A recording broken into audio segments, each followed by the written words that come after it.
first move is I know a place where you can get away. The second move is it's called the dance floor.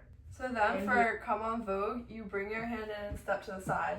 So you go, Come On Vogue, and you switch, and we do that 4 times. So that.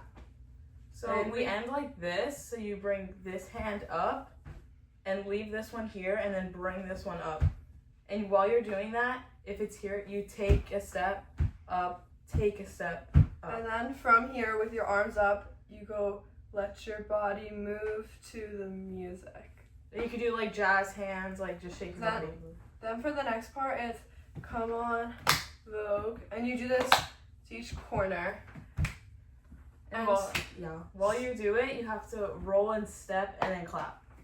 So you step, clap together, step together, step together, step together. And then lastly, you just take step, step, step, jump, step, step, step, jump. And then you'll just strike a pose at the end. That's it.